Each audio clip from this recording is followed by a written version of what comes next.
Hey guys, Zach here, coming at you with another video. So today I'm going to be doing a video called the Harry Potter movies ranked. So I'm going to be doing my top 8 favorite Harry Potter, actually no, top 9 favorite Harry Potter movies. This is including Fantastic Beasts and Where to Find Them, the first movie. It's including that. And I'll talk about each movie a little bit and why I like the movie. And I'll also talk about why I'm putting it at the spot that I'm putting it at on my list. So the first one on the list, number 9, my least favorite, but I want to clarify that just because it's my least favorite does not mean by any means that I do not like the film. So number 9 would probably have to be Harry Potter and the Half-Blood Prince. The reason why Harry Potter and the Half-Blood Prince is at number 9 is that I think they went in a weird direction with this movie. They wanted to emphasize the romantic comedic side of it, but at the same time it was a very dark movie. And I just don't think they mixed very well, in my opinion. They tried too hard to be funny at the same time as dark. So it just kind of doesn't blend well, in my opinion. It's kind of like the first half of the movie is that kind of comedic, funny, romantic side, but then later in the movie, it just automatically takes a 360 and goes to like a dark, gritty, death, dark theme. I don't know how else to describe it. So that's the only thing that makes me really put it at number 9. Is it's just kind of so unstable. Granted, the book is kind of the same way, but it's just not. Since the book is so long, it kind of transitions a little bit better than the movie does, in my personal opinion. And number 8 would probably have to be Harry Potter and the Order of the Phoenix. Really, the only reason why this is so low as well, because I really did like the movie Order of the Phoenix. I originally had it higher on my list. But when you look at it, there's just so much missing, so much beef, so much detail missing that even the other movies managed to capture at least somewhat better than this movie did. In my personal opinion, besides maybe Goblet of Fire, this is the movie that they left out the most stuff, the most detail, the most important detail, I should say. And, or maybe not important details, but there's just so much, for example, we know that Hagrid went off to see the giant, but we never really hear what happened with that. It was just kind of like a little side thing, oh yeah, I went to see giants and I got hurt. That's really all that was specified, but in the book, there's a lot more that goes into that little giant story. So, Order of the Phoenix is only this low because they left out so much, and it's kind of unfortunate that they did that, because they nailed Dolores Umbridge, and they nailed a lot of other things, but there's just a lot of stuff that they left out that, makes it this low for me. So next up would have to be Harry Potter and the Deathly Hallows Part 1. The only reason, again, why this one's so low is just because I don't know. You see, if they shouldn't have really. The thing is, obviously they split the Deathly Hallows book into parts 1 and 2. And I would have been fine with that if they shoved some of the stuff from part 2 into part 1, because so much time, and a little too much time, is devoted to them wandering the woods. It's just so slow. Not much is happening throughout a lot of the film besides Harry Potter and Ron Weasley's little bitch argument. Let's be real here, that's what that was.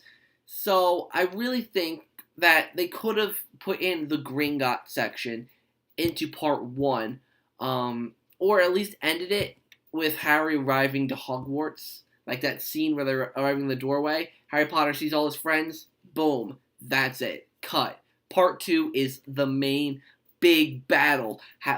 Devote more time and effort into that than, the Gringotts scene or whatever. I think that would have been a perfect way to end part 1. Spend less time on the wandering scenes. And that's really the only thing I didn't like about that movie. And that's why, it's just so slow. It's just so slow. But I did love, I loved the whole 7 Potter scene. That they did pretty well. I think they stuck to the book pretty well with part 1. Minus a few things, of course, but even so, they still managed to capture it pretty well. So, it's pretty close to the book, but at the same time, I would hope so, because it's 2 movies, so I'd hope it'd be pretty close to the book. But at the same time, it's it dragged on just a little bit too much for me. So number 6 would have to be Sorcerer's Stone or Philosopher's Stone, depends on where you are in the world. So this the three movies, definitely Hallows, part one, this one, and then the next one, all face the same issues. I just think they're really slow. They have a lot of pacing issues. They're just not that fast paced, which is kind of, in my opinion, what I liked about some of the Harry Potter movies. But these two, or this one, Philosopher's Stone, is really, really slow. Granted, it's the first one, so it's kind of introducing you to everything. It's kind of showing you, like, oh, this is that. Story building, whatever. It's kind of the first one, so it's kind of obligated to be slow. Um, and it's not a bad movie. It's really good. And, like, the thing is with the first two movies, they are very family orientated. They're like, it's not that scary. You could tell it's a family film, probably because it's done by Christopher Columbus, who did the first two Home Alone movies. He's kind of more of a family-friendly guy. He doesn't. I mean, granted, the first two books aren't that gory, anyways, or anything. But obviously, once you get to the third movie, you can tell it's starting to take that dark path. But I really do like Sorcerers / Philosopher's Stone. Don't get me wrong. It's just that it's a bit too slow for my liking. Same for the next one, Chamber of Secrets at number 5. Chamber of Secrets, what I do love, I just love the story of the movie. I love the dark, or the more dark tone, I should say, than the first one. It kind of really reels you into the wizarding world. It kind of shows you, oh, it's not all happy, fun, and games. Now there's this Chamber of Secrets, there's a basilisk roaming the school, and it's really, really cool. But again, it's just kind of slow because it's one of the first two movies. It's the second movie, so it kind of also needs to do a little bit of story developing, tell you who Voldemort is, and tell you more about Voldemort. So there's of course, there's still gotta be story building. So that's why it's kind of slow, and at number 5. Okay, so now we're at the top 4, and these are the movies that I like the absolute most. The ones that I'm just like, it's hard to pick between these three because they're just all so great. So at number 4, I would like to put Fantastic Beasts and Where to Find Them. It's a great movie. A lot of people had mixed reactions to Fantastic Beasts and Where to Find Them. I just think it's because they're not used to the new concept yet. Everyone's kind of used to the Harry Potter concept, the Harry Potter everything. But I think that this movie is doing something new, and I like it. It's different, it's unique, it's fresh, it's something completely different for the Harry Potter series, and I am very excited to see the rest. The only thing I can gripe about, well, there's two things. I think some of the effects were a little bit weird. The CGI effects, I mean, most of them were pretty good, but some were really weird. Like, I thought the alchemy in one of the first scenes where they're at the bank and, like, it's Jacob's alchemy, whatever, he's hatching whatever. I think the effects are kind of weird, for the alchemy in the beginning. And also there's, like, a part where the Obscurus goes into the hall where Henry Shaw is speaking, and just kind of like takes him up and wraps him in a flagon and kills him. I thought that effect was really, really weird. I even said that. I did a trailer reaction like a year ago, or more than a year ago, to that trailer, and even then I thought that looked weird.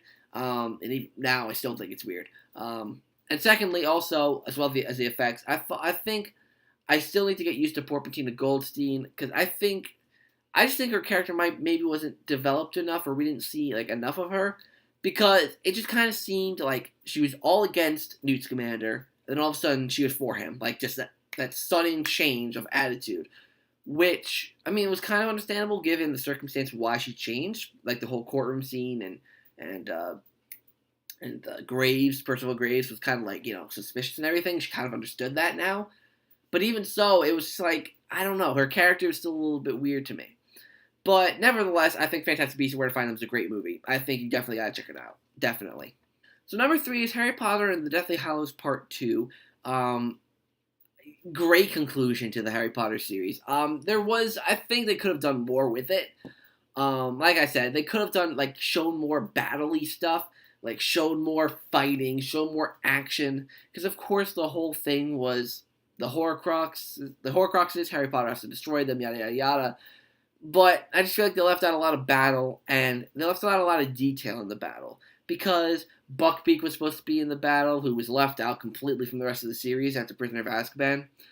House elves were supposed to fight. There's just a lot more that was supposed to go on in the battle when we only saw Death Eaters, Hogwarts students, of course, Acromantula, Dementors, and Giants. Like, of course, it's actually quite a bit, but at the same time, you know, that kind of stuff we'd expect. I want to see the House Elves fight. I want to see the Centaurs come in, and, you know, just seeing all the creatures. That's what I really want to see. A lot more battle, a lot more magic, rather than the whole Horcrux story. Which, of course, you know, Horcrux story is important, but I wish there was more battle, in my personal opinion. And the fact that just how Voldemort dies is kind of off. Like, you know, because the final duel was supposed to be in the Great Hall, not the courtyard, and Voldemort was just supposed to drop dead, not disintegrate. So, you know, they were off a bit there, but nevertheless, if you didn't read the books, there'd be nothing wrong with this movie. I'm only biased towards this because I've read the books. So, number 2 and number 1, it's such a battle between those two. They always change. So, I'm going to give the number 2 spot to Prisoner of Azkaban. Now, I absolutely love Prisoner of Azkaban. It's a great movie. The only thing with this movie is kind of like Chamber of Secrets, Philosopher's Stone, and Deathly Hallows Part 1. It does feel slow at parts. But other than that, I would literally call this a perfect Harry Potter movie. Other than those pacing issues, this is literally beautiful. I love the atmosphere of the movie.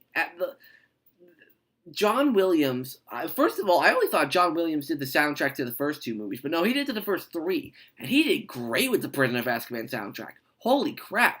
Like, if you listen to some of the music, it's very creepy, very weird.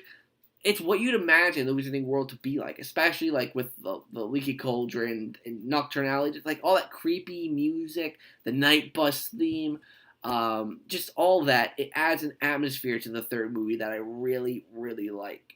And like I said, Prisoner of Azkaban is nearly a perfect movie, besides the fact that it's really slow at parts. But other than that, it's a beautiful, amazing movie. I love it very much. So my number 1 favorite Harry Potter movie of all time is obviously Harry Potter and the Goblet of Fire. Now this one I feel kind of biased towards because I'm putting it at number 1, yet this is, like I said earlier, besides Goblet of Fire, this movie has a lot missing from the book, like an extraordinary amount. Like, this movie is such bare bones of the book. And that's really unfortunate. But the reason why I'm putting it here is something that the Order of the Phoenix, in my opinion, didn't really manage to capture, was still the overall atmosphere of the book.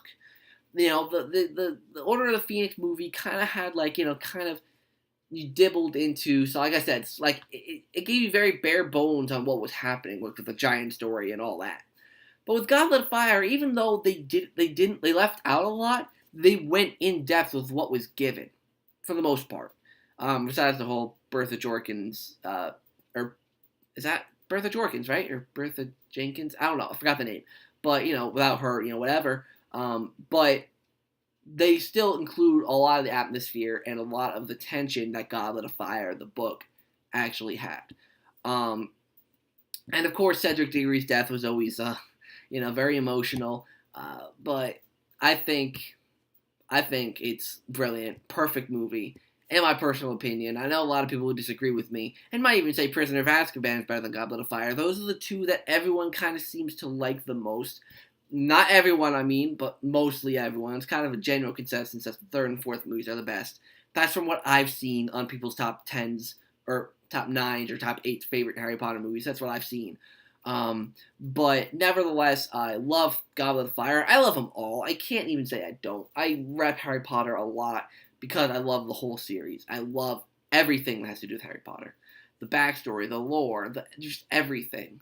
And it's one of my favorite things to talk about and to watch. So, thank you guys so much for sticking with me through this. Very unscripted. Obviously everything I do is unscripted off the top of my head.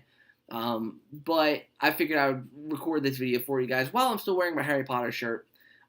So I hope you guys liked it. So thank you guys so much for watching, and until next time, I'll see you guys in the next video.